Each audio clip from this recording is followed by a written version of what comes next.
In our day-to-day life, we have come across different heating experiences. It may be heating of food from a kitchen or heating of a reaction mixture in a lab, etc.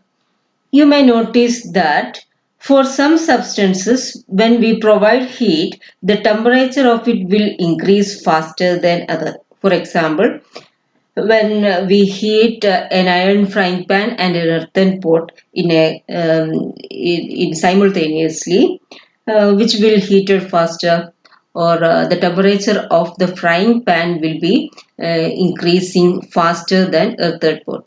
Earthen pot means manchati. Okay. Similarly, when we heat 1 kilogram of gold and 1 kilogram of water, then the temperature of gold will increase faster than this water. Okay, we are providing constant heat supply, but the temperature of gold will increase faster than water. That is, the capacity to increase the temperature while providing heat is different for different substances. That capacity is actually heat capacity. Let us move on to definition of heat capacity. Okay. Heat capacity of a system is defined as the quantity of heat required to rise the temperature of the system by 1 degree. Okay. So for different substances, the heat capacity will be different. Now we are taking same substances in different amount. For example, we are taking 1 gram of iron and 1 kilogram of iron piece. This is 1 kilogram iron piece. Okay, so we are providing heat in order to rise the temperature by 1 degree Celsius, which will be easier to increase the temperature by 1 degree. This will be easier. That is, the lesser the amount, it will be easier to increase the temperature by 1 degree Celsius. Okay. Similarly, if we take different substances, the heat capacity will be different. Okay. Then specific heat capacity. Specific heat capacity of a system consists of a single substance or solution is defined as the quantity of heat required to rise the temperature of the system of 1 gram of a substance of the system by 1 degree. Okay, so here we are specifying the amount. So for a given substance, that is for a given range of temperature, for a given substance, the specific heat capacity will be same. Okay, for different substances, the specific heat capacity will be different. Similarly, instead of 1 gram, when we are taking 1 mole, that heat capacity is called molar heat capacity. That is heat capacity of a, molar heat capacity. Here there is molar. Okay, molar heat capacity of a system is defined as the quantity of heat required to rise the temperature of the system of 1 mole of the system by 1 degree Celsius. Okay. So here we should notice that for a given substance at a given range of temperature, specific heat capacity will be same, and for different substances it will be different. So let us move on to molar heat capacity.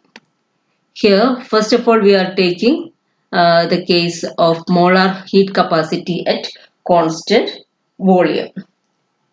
Okay, we didn't write the expression for molar heat capacity. So the expression of molar heat capacity is C is equal to Q by T2 minus T1. That is, we are heating the substance from temperature T1 to T2 by providing an amount of heat Q. Okay. In such case, heat capacity, the molar heat capacity C is equal to Q by T2 minus T1, and if we are giving an infinitesimally small amount of heat dq, then the temperature change at that case will be dt. In such case, C is equal to specific heat capacity. C is equal to dq by dt.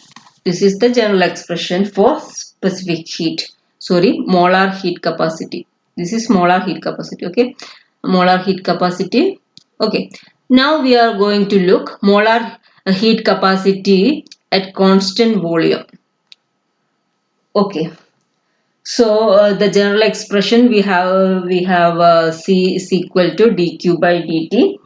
Then according to first law of thermodynamics, first law, then we have du is equal to dq plus dw, q plus w. You know that delta u is equal to delta q plus dw. Okay, so now here we are considering only pressure volume work. Then work is done by the system. Then dq minus p delta p dv. Okay, then c is equal to, then here from this expression we can write dq is equal to du plus p dv. Okay, so let us put the value of this dq in this expression, and we have c is equal to du plus p dv divided by dt. Okay, here we are considering the reaction at a constant volume. Okay, at constant volume there will be no volume change. That is, we are placing in a closed vessel. Then when we heat it, there is no change in volume. Okay, the energy we are providing will be used for increasing internal energy only. There will be no pressure volume. Okay, so since there is no change in volume, then dV will be 0. Okay, at constant volume dV will be 0. So this term will be 0. Then we can write C is equal to dou U by dou T at constant volume. So instead of D, we are giving here as dou. Dou means partial derivative. Since this U is a function which depends upon several variables, we are differentiating it with respect to temperature only at constant volume. That is why we are using partial differential instead of complete differential. Okay, so this is our expression. Molar heat capacity at constant volume is equal to dou U by dou T at constant volume. Okay, now we are going to look at molar heat capacity at constant pressure. Here we are heating the system, and the initial volume is V1, then the final volume will be V2. Here the pressure remains constant. Okay, so the energy we are providing as heat is used to increase internal energy and also for doing work, that is for expansion from V1 to V2. So in order to increase the temperature of the system by 1 degree Celsius, we should provide more energy or more heat. So the heat provided will be greater. So Cp will be greater than Cv. Okay, so let us move on to the expression of Cp. Okay, in earlier case we have seen that from first law of rearranging the equation of first law of thermodynamics, dq is equal to du plus p dv. Here we cannot remove this dv because there is change in volume. So c is equal to dq by dt. Then dq is this. Then we can write du plus p dv by dt. Okay, so at constant pressure, we are differentiating this term with respect to temperature at constant pressure. So we have dou u by dou t at constant pressure, plus here pressure is constant, so this term can be taken out. Then we have dou v by dou t at constant pressure. Okay, then we know that enthalpy of the system, the expression for enthalpy is H is equal to U plus PV. Then we are differentiating with respect to temperature at constant pressure. At constant pressure, we are differentiating with the respect to temperature. Okay, for this expression. Then we have dou H by dou T at constant pressure is equal to dou U by dou T at constant pressure plus P into dou V by dou T. Since P is a constant, we can take it out. Okay, this is expression 2. So let us put this expression as 3. If we compare the RHS of this and this, it is similar. Okay, so we can equate the LHS, that is Cp is equal to what? Cp is equal to dou H by dou T at constant, dou H by dou T at constant pressure. This is very important expression. That is, molar heat capacity at constant pressure of the system is equal to rate of change of enthalpy of the system with temperature at constant pressure. That is, it is the enthalpy change of the system for 1 degree rise of temperature at constant pressure. That is, when temperature is 1, that will be enthalpy change at constant pressure. Okay, so that's all about molar heat capacity at constant pressure.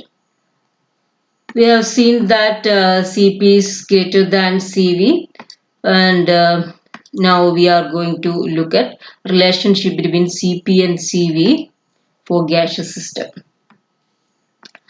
We have already derived or noticed that Cp is equal to dou H by dou T at constant pressure, and Cv is equal to dou U by dou T at constant volume.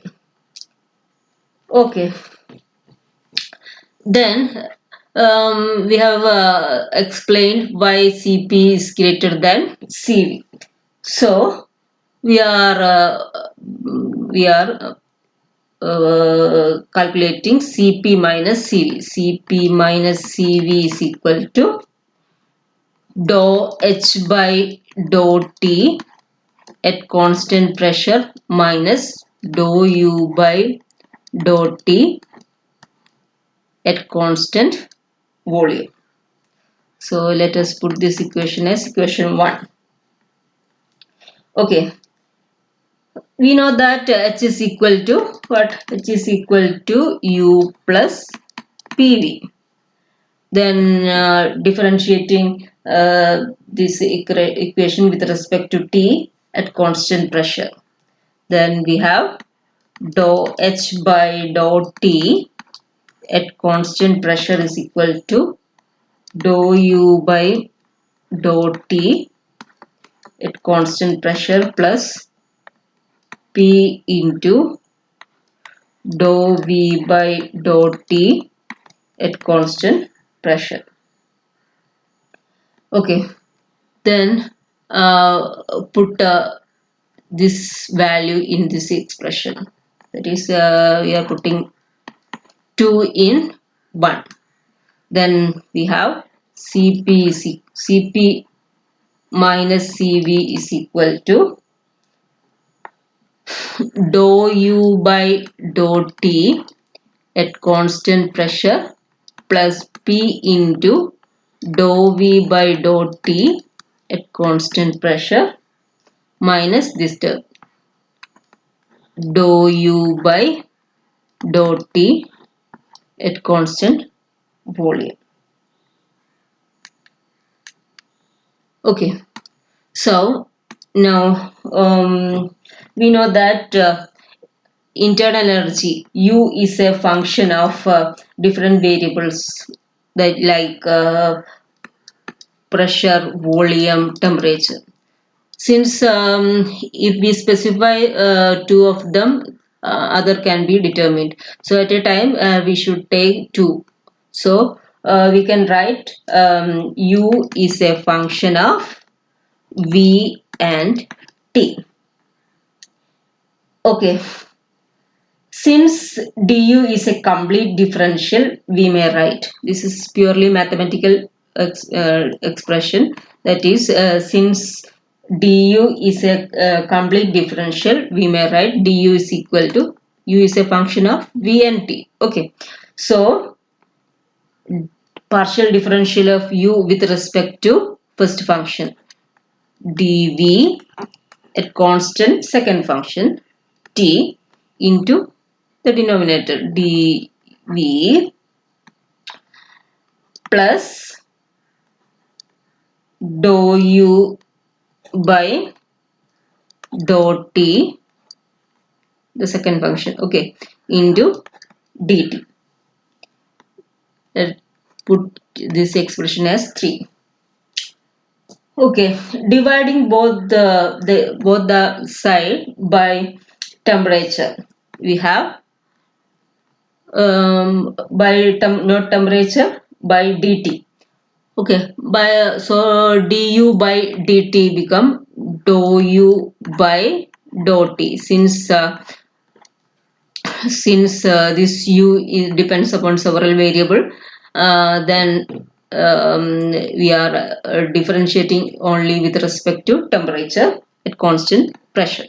Okay, so dou u by dou v at constant temperature, then we are differentiating here also at constant pressure plus dou u by dou t at constant